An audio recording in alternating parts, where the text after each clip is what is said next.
இப்போ டூத் பிக்கு அப்படி இல்லைன்னா ஒரு நைஸ் ஃபோர்க்கு எடுத்து நல்லா ஹோல் போட்டுக்கோங்க. ஹோல் போட்டுட்டு நம்ம சுகர் சிரப் தயார் பண்ணி வச்சுருந்தோம்ல, அது ஃபுல்லாக எல்லாத்தையும் நல்லா ஊற்றி ஸ்ப்ரெட் பண்ணி விட்டுக்கோங்க. நல்லா கேக் ஃபுல்லாக ஸ்ப்ரெட் பண்ணிடுங்க. ஒரு நான்ஸ்டிக் பேன் எடுத்துக்கோங்க.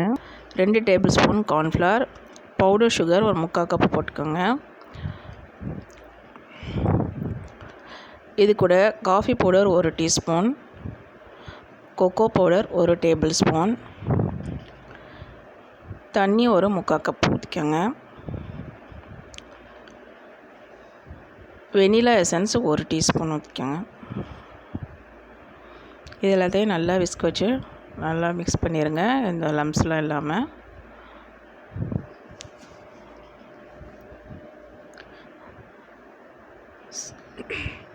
இப்போ நம்ம ஸ்டவ் ஆன் பண்ணிக்கலாம். ஸ்டவ்வை ரொம்ப லோவாக வச்சுக்கோங்க, ரொம்ப சிம்மில் வச்சுக்கோங்க. இந்த மாதிரி கை விடாமல் நல்லா ஸ்பேட்சுலா வச்சு அப்படி இல்லைன்னா விஸ்க் வச்சு நல்லா கிளறிக்கிட்டே இருக்கணும்.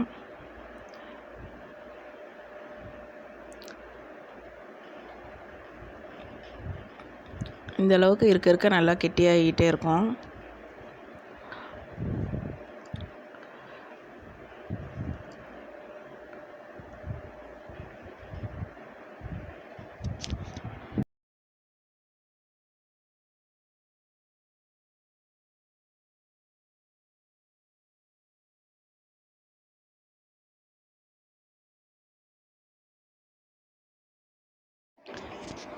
இது மாதிரி நல்லா கெட்டியாக வந்த பின்னாடி அடுப்பை ஆஃப் பண்ணிவிடுங்க. ஆஃப் பண்ணிவிட்டு நல்லா கிளறி விடுங்க.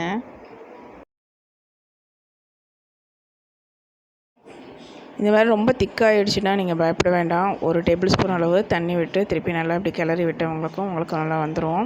அது 1 டேபிள் ஸ்பூன் கோல்டு வாட்டர் விட்டுறாதீங்க, கொஞ்சம் ஹாட் வாட்டர் இல்லை வார்ம் வாட்டர் விடுங்க. இதை நீங்கள் அப்படியே கேக் மேலே ஸ்ப்ரெட் பண்ணி விட்டுருங்க.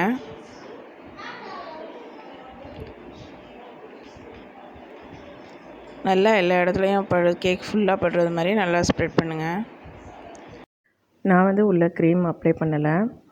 கேக்குக்கு மேலே நீங்கள் சாக்லேட் க்ரீம் அப்ளை பண்ணிவிட்டு அதை ஃப்ராஸ்ட் பண்ணிடுங்க.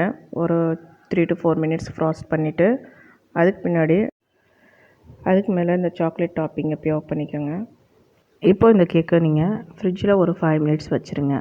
வச்சதுக்கு பின்னாடி டெக்கரேஷன் ஆரம்பிக்கலாம். இப்போ நம்ம கேக்கை டெக்கரேஷன் பண்ணிக்கிறோம். ஒரு சிம்பிளான ஒரு டெக்கரேஷன். மேலே கலர் ஸ்ப்ரிங்கிள்ஸு தூவிக்கோங்க. நடுவில் இந்த சில்வர் பால்ஸ் இருக்குது இல்லையா, அது கொஞ்சம் தூவிக்கிடுவோம். ஃபினிஷ்ங்க. இப்போ நம்ம கேக் ரெடி ஆகிடுச்சு. ஏற்கனவே நான் இந்த கேக்கை ஷார்ட்ஸில் போட்டிருக்கேன்.